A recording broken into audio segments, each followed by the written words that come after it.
Have you ever had an experience that suggested someone else was in your house and just thought, I don't want to know, and left it? Sometimes fear of the unknown just seems like the preferable option than facing real concrete danger. Normally it's nothing though.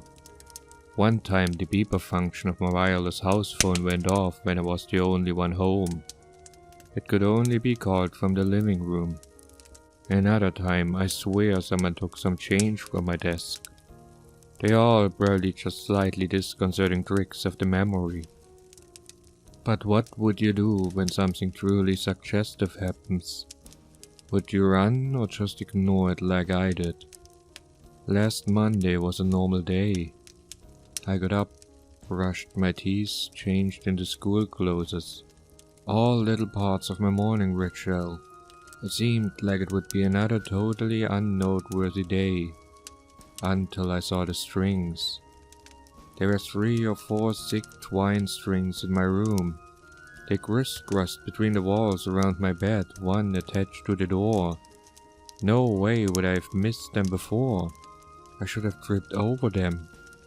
They were tied to pins in the walls which had also not existed before 10 seconds ago.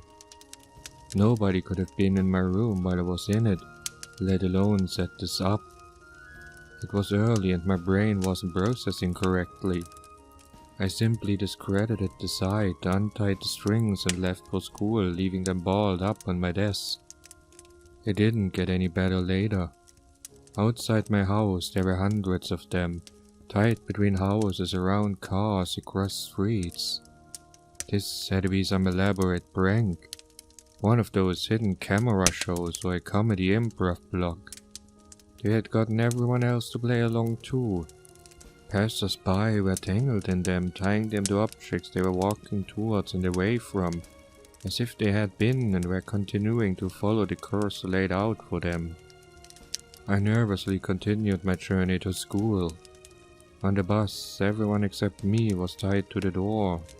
At school, groups of friends were tied to each other. Teachers were tied to their desks and boards. Oddly enough, at this point all I could wonder was why I had been left out. When my friend Lucy sat beside me in first period, she simply plonked her back down on my lap and rested her chin in her hand, looking right past me to the window outside. "Hey Lucy!" No response. "Come on, I didn't expect you to be in on this too." She sighed and started taking books from her bag. All the books were tied to her hands. I grinned and yanked one of the strings of a book. She didn't seem to notice, instead simply disregarded the book completely, letting it drop to the floor without a moment's hesitation.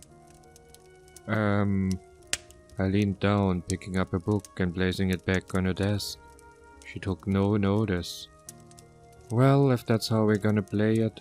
I smiled, trying to look playful, but really just trying to hide my nervousness. I bundled all the strings attached to her together with one hand, then pulled them all free. She blinked, turning to stare at me. "Holy crap, Martin, you're like a ninja or something." "I've been sitting here for maybe 10 minutes. I smiled again, relieved my friend had finally noticed me. "Where did all those strings come from?" she gasped, seemingly noticing for the first time. "I assumed you were fucking with me." She stood up, backing into a corner. No one else in the class noticed. "They weren't here just a minute ago. Do you see them too?" Her tone made it clear she was genuinely scared. "No, didn't you—" I was interrupted by my teacher slamming the door behind her. Everyone except me and Lucy murmured a good morning, and still no one seemed to pay either of us any notice. "People have been ignoring me all day," I said to Lucy, turning to our teacher. "Hey, dumb bitch, you can't teach for shit." No reaction. "I'm getting away from all this shit." Lucy pulled a few strings aside and left the class. I followed and, surprise, surprise, no one else noticed. We wandered the corridors, leaving and entering classes as we saw fit. Whenever we untied a chair or a book from someone else, it was like it suddenly didn't matter to them. It didn't exist. I showed her the street outside. There were more strings than when I came in this morning, twice as many. We carefully picked our way through the tangle, making our way to a nearby coffee shop. Not particularly grand, I know, but what would you do in our situation? As I said, fear of the unknown sometimes seems like the safer option. On a few occasions I suggested we untie a few more people. Lucy was opposed to it, remembering how terrified she'd been. In the coffee shop, we grabbed a couple of sandwiches and drinks from the fridge. We found a table, untied all the strings attached to the chairs, and sat down. We both ate in silence, both of us too scared, both of us distracting ourselves by watching the strangers in the shop, oblivious to the strings. After 20 minutes, Lucy spoke up. "Now she's gonna take that sandwich," she said, pointing at a woman across the shop. Surely enough, she walked to the fridge and took the plastic-wrapped sandwich she was tied to.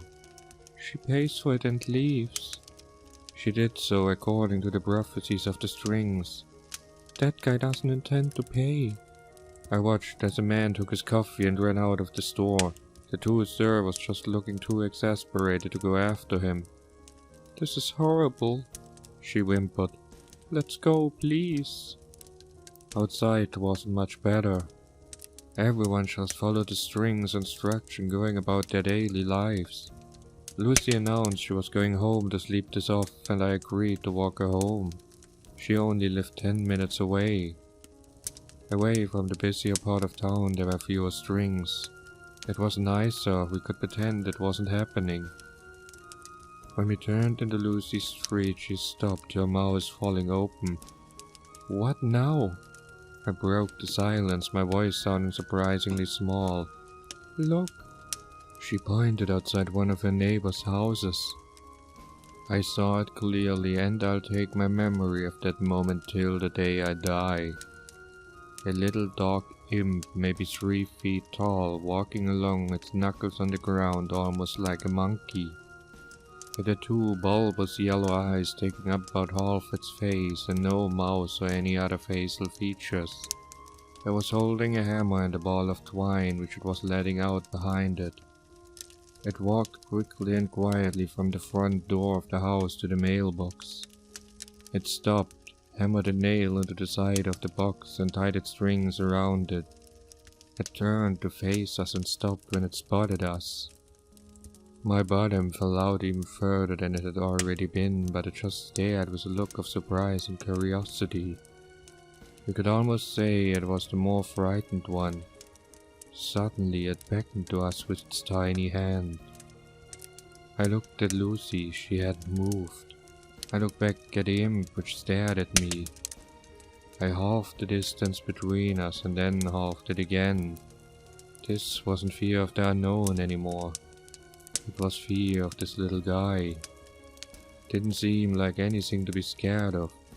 When I was a meter away from it, it extended its hand. Hi. I shook it. It nodded in approval, blinking its massive yellow eyes up at me. "So, you're the one in charge of the strings?" It nodded eagerly. I called Lucy over, but she stayed where she was. "There are more of you?" Another nod. I wanted to ask it so many questions about what it was and where it came from, but it seemed for now I was stuck with only yes or no questions. "Do we even have free will?" It just looked at me, almost sadly. Immediately I felt sick to my stomach and couldn't bear looking at a little monster anymore. I grabbed Lucy, who had been listening to our exchange and now sat on the curb with her head in her hands. "Come on." We entered her house and I made her a cup of tea. When I found her in the living room, she had untied her dog and was curled up with it, crying. I set the tea down and sat beside her. "I'm so scared," she whispered after a good 10 minutes of sobbing. I didn't answer. I couldn't. "I'm going to sleep," she mumbled suddenly and was under within a minute. Sleep was starting to sound pretty good all of a sudden. My eyelids suddenly felt like they were being weighed down. I collapsed to the rug, and the last thing I heard before I fell asleep was the scurrying of several sets of little feet nearby. I felt much better the next day, as if the whole affair had been a dream. I'd probably have believed that if I hadn't been awoken by Lucy's mother that morning, wondering what I was doing sleeping over without permission or something. Over breakfast, Lucy asked me why I looked so pale and nervous. I turned to her and smiled, mumbling something to her about feeling sick. But the truth was, I was scared because I couldn't see any strings, and was wondering whether my actions were truly my own.